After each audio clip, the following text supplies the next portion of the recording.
Beaucoup d'animaux émettent des sons, mais il y en a très peu dont on dit qu'ils chantent. Il y a les humains, les oiseaux et les baleines à bosse. Ces sons mystérieux nous fascinent tous et ils intriguent aussi les scientifiques. Que sait-on du chant des baleines ? Obéit-il à des règles, à des codes et quelle est sa signification ? Pour le savoir, partons à Madagascar.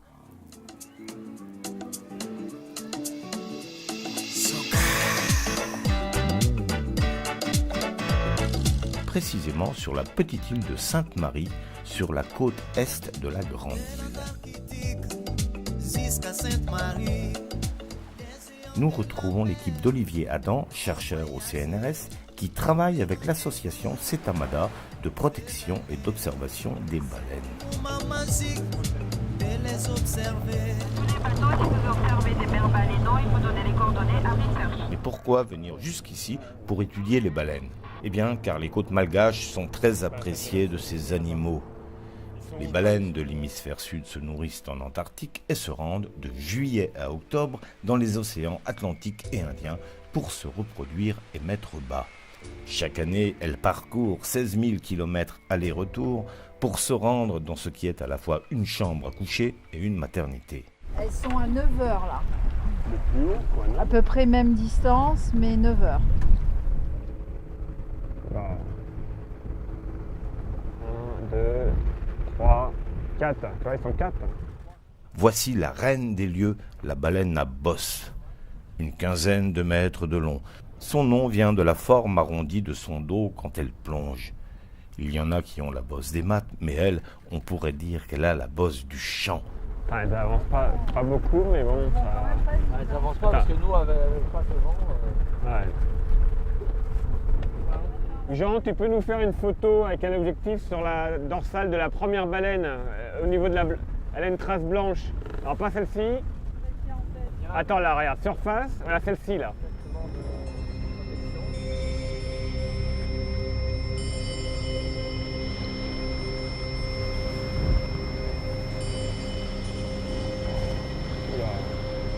Lâcher une bulle.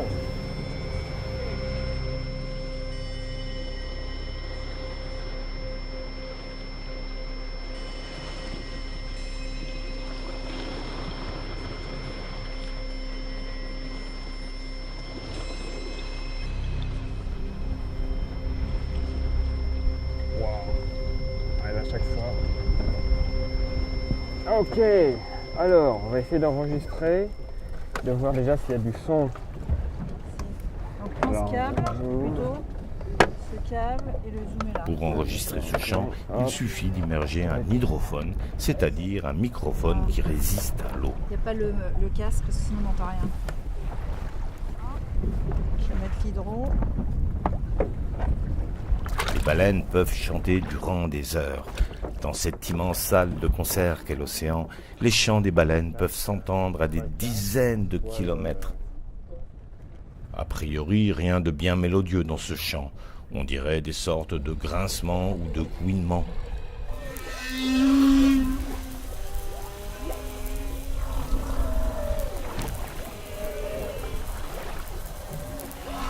Putain, mais c'est génial. Je pense qu'il les a pleines, hein. Qu'est-ce qu'il a là? Il a bouffé le coffre de Dieu. Génial. D'ailleurs, pourquoi les appelle-t-on des chants ? Car ils sont mélodieux ? Non, la beauté n'a rien à voir là-dedans. 17,59.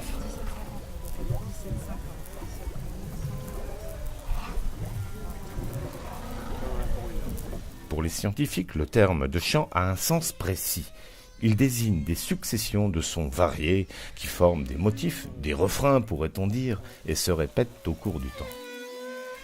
La plupart des autres animaux émettent toutes sortes de bruits ou des cris plus ou moins longs.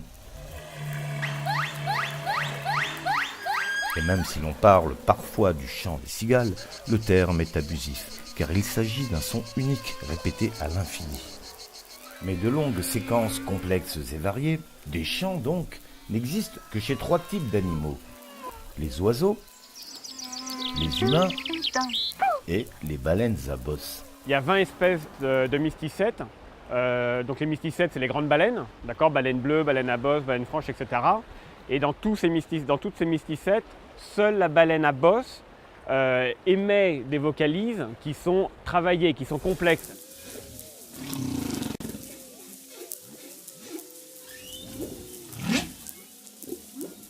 Les baleines vont émettre des unités sonores, elles vont tous avoir des propriétés différentes en termes de fréquence, de temps et d'intensité. Et donc ces unités sonores en fait sont organisées dans le temps. Donc successivement, on peut avoir 3-4 unités qui vont être répétées et cette séquence-là va être elle-même répétée. Dans la partition musicale des baleines, il y a toutes sortes de sons. Il y a des sons purs, composés d'une seule fréquence. D'autres sons composés de plusieurs fréquences. Et d'autres encore qui ressembleraient plutôt à des bruits. Ces différents sons se succèdent pour former des phrases qui forment elles-mêmes des leitmotifs. Et si on observe plusieurs minutes de chant, on voit que les mêmes phrases sont régulièrement répétées. Mais pour dire quoi? Ah, génial.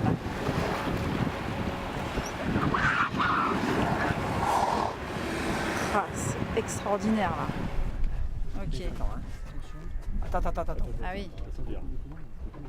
Ah Oh, génial. Allez, vas-y. Alors là, faut y aller là, les gars.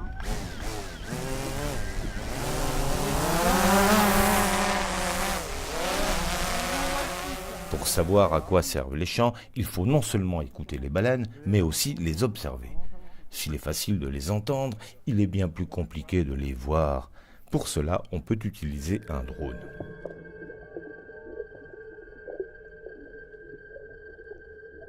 On découvre ainsi la vie sociale des baleines à bosse. En général, elles sont solitaires, mais on peut avoir une mère accompagnée de son jeune, ou bien un couple mère-jeune accompagné d'une escorte, c'est-à-dire d'autres baleines qui les suivent dans leur trajet. Donc il y a une mère avec peut-être un baleineau et plusieurs mâles. Et donc nous, ce qui nous intéresse, c'est de voir le comportement de la mère par rapport aux escortes, aux mâles, de voir si elle essaye de le protéger, de se mettre entre les mâles et son petit, donc de voir un peu comment la structure du groupe s'organise. On sait au moins une chose, chez les baleines, il n'y a que les mâles qui chantent. Pourquoi le chant est-il l'apanage des mâles? Et dans quel but?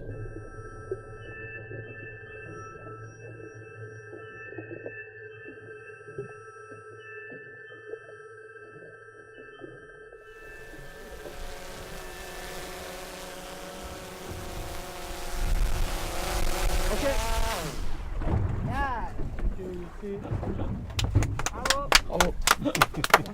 C'est bon, tu en as 3 barres là, c'est bien. J'éteins. Il y a plusieurs hypothèses pour les chants produits par les mâles. La première hypothèse qui avait été formulée par les scientifiques, c'était de considérer les chants comme des attracteurs pour les femelles, puisque pendant la période de reproduction, les mâles essayent de se rapprocher des femelles, et donc pour pouvoir les trouver dans l'océan qui est si vaste, le son est un bon moyen pour localiser les partenaires. Donc la première hypothèse c'était ça. Donc la deuxième hypothèse c'est délimitation de territoire et interaction mâle-mâle. La compétition entre mâles est très très importante chez les baleines à bosse, et donc on pense que les chants pourraient être une façon de montrer sa présence et donc de délimiter son territoire.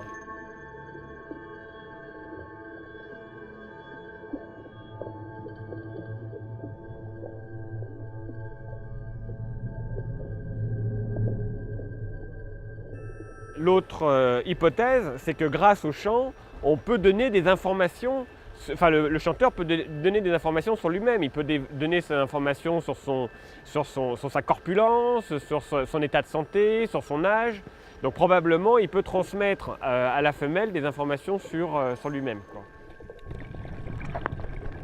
Pour comprendre le rôle du chant, il faut déjà identifier et localiser les baleines qu'on enregistre. Pour cela, les chercheurs ont développé le réseau Baobab.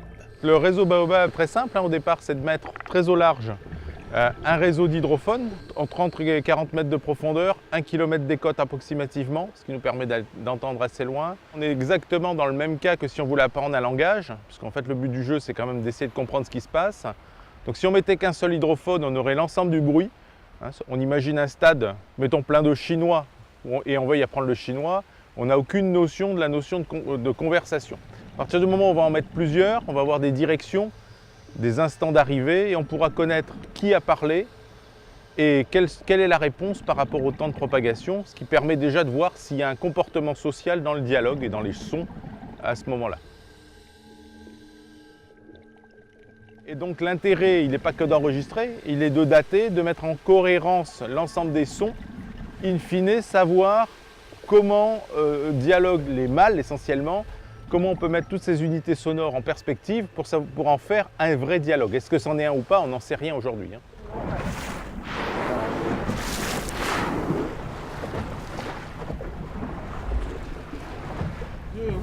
Deux, oh là là, trois. Oh waouh!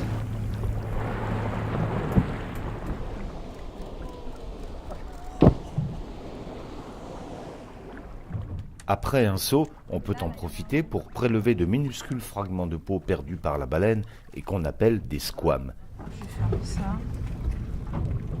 L'analyse génétique permet d'étudier les liens de parenté entre les baleines. Soit on va utiliser une arbalète et on va prendre un petit morceau de lard et de peau en shootant.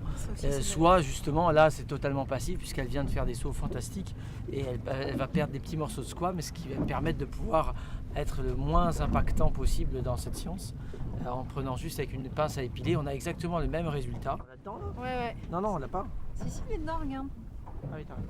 Okay. On découvre ainsi que les chants varient d'une année sur l'autre pour une même baleine, mais aussi d'une région à l'autre, tout comme les dialectes chez les humains. Les baleines s'influencent aussi dans leurs chants, un peu comme un musicien de valse française qui rencontrerait un joueur de salsa sud-américain et s'inspirerait de ses influences. Le chant n'est donc pas figé, mais il forme une culture sonore qui évolue. Écoutez bien, voici le chant d'une baleine malgache.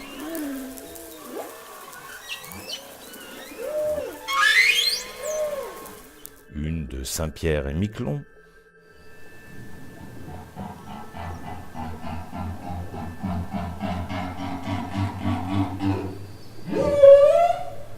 et une baleine guadeloupéenne.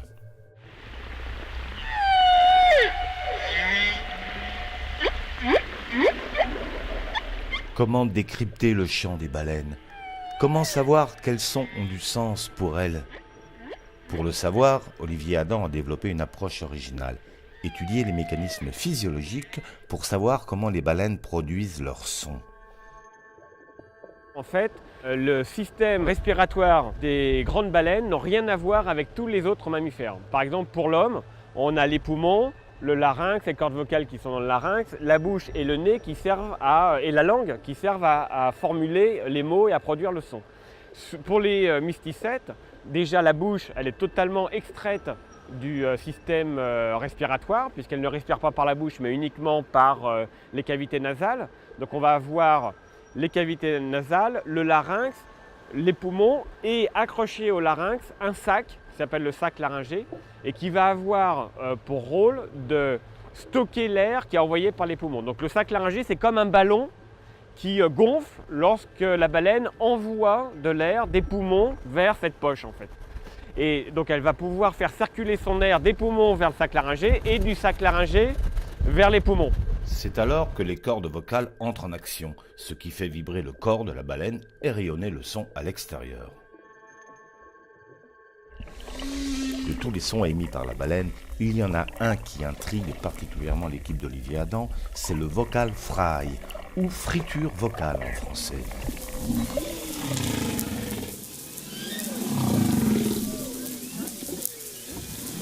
Le vocal fry. Ouais. Voilà, tu diminues ton flux d'air et donc tu vas chercher les graves au maximum. Moi j'ai du mal à y arriver. Ouais. Comme la friture. La friture Voilà. lancée par Britney Spears dans son fameux tube One more time. One More Time.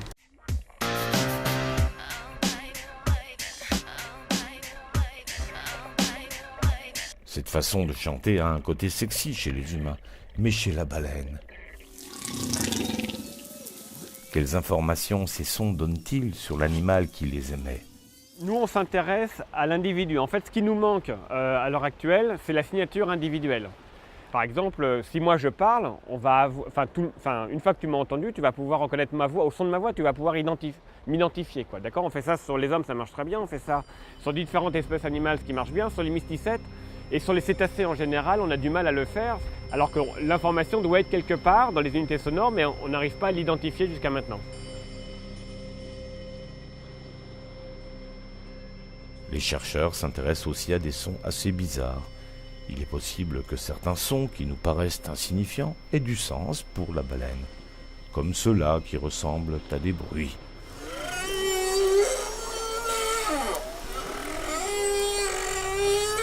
Il y a aussi ce qu'on appelle des sauts de fréquence, comme lorsque je passe d'une voix de poitrine à une voix de tête en parlant comme ça.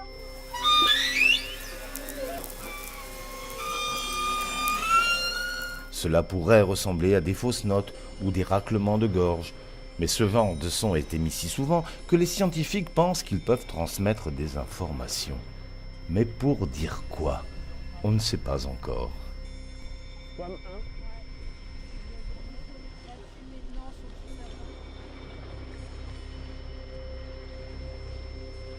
Mais il n'y a pas que le chant dans la vie, surtout quand on a des responsabilités. C'est le cas de la maman baleine.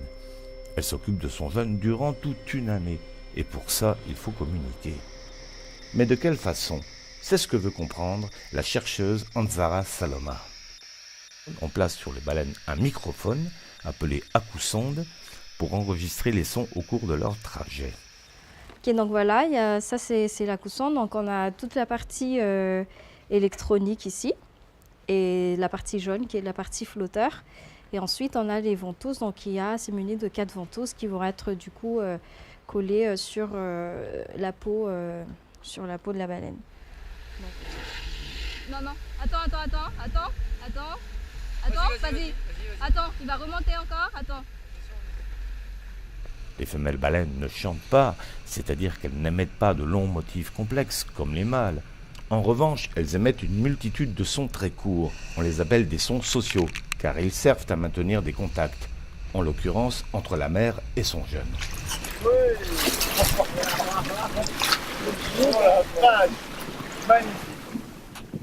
L'avantage d'avoir l'acousonde, justement, c'est de pouvoir les suivre, c'est de pouvoir enregistrer en permanence ce qu'ils ont. Donc nous, par rapport aux données que l'on a, la moyenne de rattachement de l'acousonde sur la mère ou le petit est entre 3 heures et 4 heures.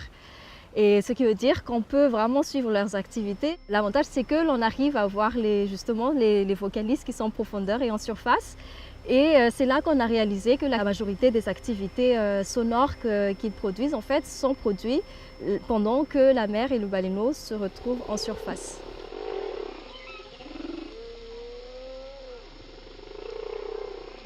La principale caractéristique des sons sociaux des mères baleineaux, c'est que ce sont des sons qui sont très courts et aussi de faible amplitude, surtout pour les sons que l'on suppose qui peuvent être attribués à la mère.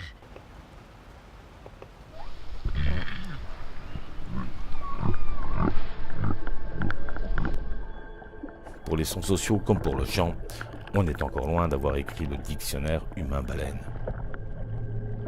S'agit-il d'un langage ? Les scientifiques préfèrent parler de communication pour les animaux et réservent le mot langage aux humains, qui assemblent des mots en phrases complexes. Et si les baleines faisaient la même chose dans leur chant ? Impossible de répondre pour l'instant. Sommes-nous les seuls à posséder un langage ? La musique est-elle le propre de l'homme ? Il y a 60 millions d'années, nous avions un ancêtre en commun avec les baleines. Est-ce la raison pour laquelle nous sommes sensibles à leur chant ? Qu'y a-t-il là-dedans ? Plutôt du Proust ou du Mozart ? Peut-être ni l'un ni l'autre. Mais peut-être les deux à la fois.